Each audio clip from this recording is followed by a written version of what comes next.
एक समय की बात है, एक सेठ दूर दूर राज्यों में कपड़ों का व्यापार करता था और अपने सामान के लिए देश विदेश में प्रसिद्ध था। किसी को कैसा भी कपड़ा चाहिए होता वह सेठ से ही खरीदते थे।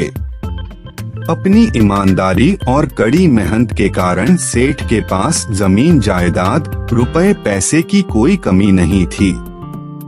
सेठ का कोई बच्चा नहीं था, केवल एक पत्नी थी जिसे सेठ बहुत प्यार करता था और देश विदेश से अपनी पत्नी के लिए तरह तरह के सुंदर सुंदर उपहार लेकर आया करता था। एक बार उसने देखा उसकी पत्नी बड़ी परेशान नजर आ रही है। पूछने पर पता चला कि पत्नी के बाल बहुत ज्यादा झड़ रहे हैं।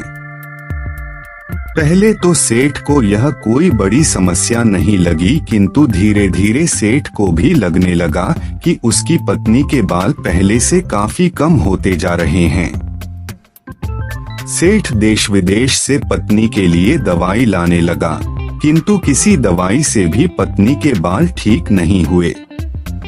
अब तो सेठ बड़ा उदास हो गया और सोचने लगा, इतना रुपया पैसा होने का क्या फायदा जब मैं अपनी पत्नी का ही इलाज ना करा पाऊं। इस बेचारी के बाल इतनी तेजी से झड़ रहे हैं कि एक दिन यह पूरी तरह से गंजी हो जाएगी और लोग मुझे गंजी का पति कहकर बुलाएंगे।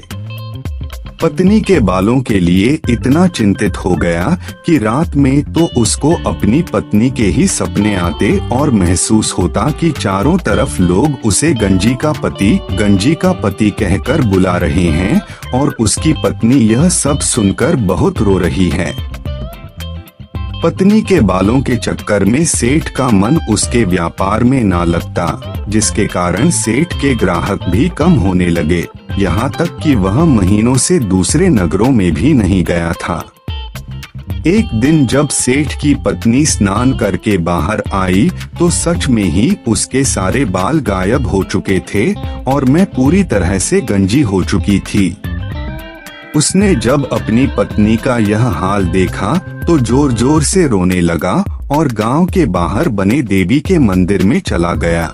उसे लगा वहां बैठकर उसे शांति मिलेगी। जब वहां पर बैठा हुआ था, वहां पर एक साधु आया और उसने सेठ से उसकी उदासी का कारण पूछा।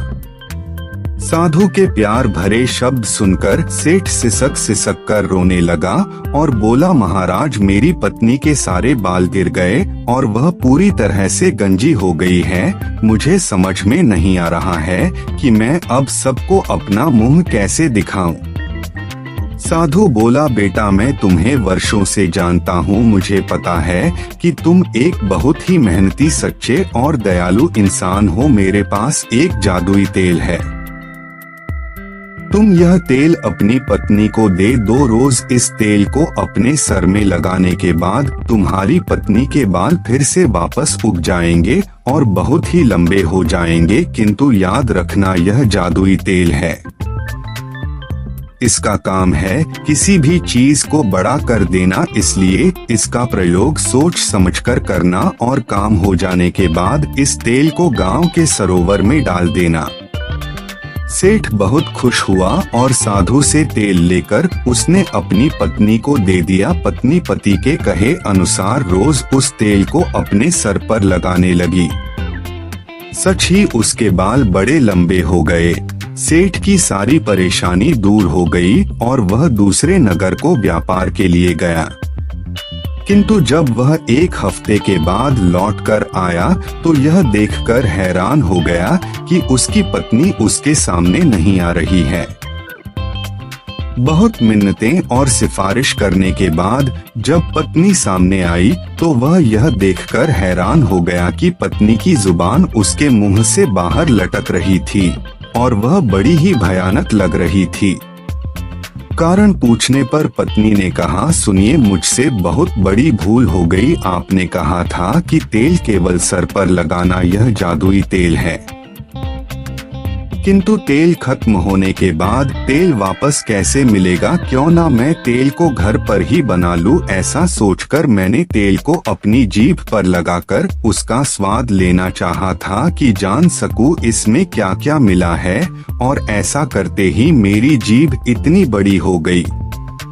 सेठ सिर पकड़कर बैठ गया। मैं समझ गया कि अब इस समस्या का कोई निदान नहीं। उसके बाद सेठ की पत्नी को किसी ने घर के बाहर कभी नहीं देखा, और सेठ अपनी पत्नी की मूर्खता के कारण पूरे जीवन एक इतनी लंबी जीभ वाली पत्नी के साथ जीता रहा, और यह कहावत बन गई कि पत्नियों की जीभ बहुत लंबी होती है। बिना सोचे समझे हमें किसी भी वास्तु का और कामों में उपयोग नहीं करना चाहिए। दोस्तों, जिस वस्तु का इस्तेमाल जितना होता है उतना ही करना चाहिए। अगर हम उस वस्तु का उपयोग और काम में करे गए तो हमारी अपनी ही हानि होगी।